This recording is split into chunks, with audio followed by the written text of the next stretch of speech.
Yang pertama yaitu berdiri tegak. Ketika kita berdiri tegak, tubuh lebih bisa stabil untuk seimbang daripada ketika kita berjalan. Karena ketika kita berjalan, akan ada perpindahan tumpuan dari satu sisi ke sisi lain. Yang kedua, yaitu menarik atau pulling. Ketika kita menarik benda dengan posisi yang benar, akan lebih memudahkan. Khususnya yang harus diperhatikan yaitu letak benda, posisi kaki, dan posisi tubuh saat akan menarik benda tersebut. Ketiga yaitu tahap dorongan. Ketika kita melakukan langkah-langkah kaki, tahap dorongan dengan tenaga penuh akan lebih mempercepat waktu saat melangkah, dan kaki tidak harus melangkah terlalu jauh atau terlalu pendek. Yang terpenting, bisa menjaga keseimbangan tubuh. Yang keempat, yaitu mengangkat.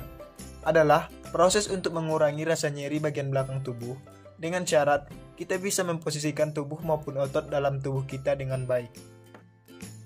Yang kelima yaitu menahan atau squatting.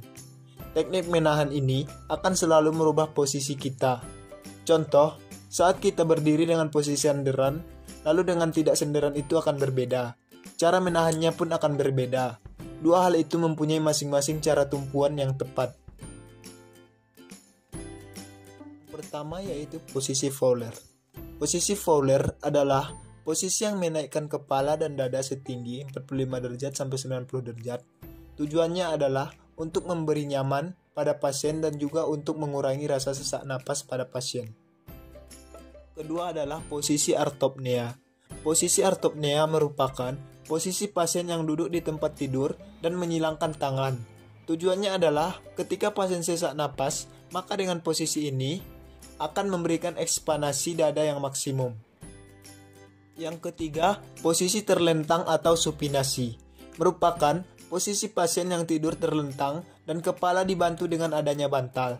Tujuannya untuk mengatasi pasien yang setelah melakukan operasi posisi yang tidak tepat. Yang keempat, posisi pronasi.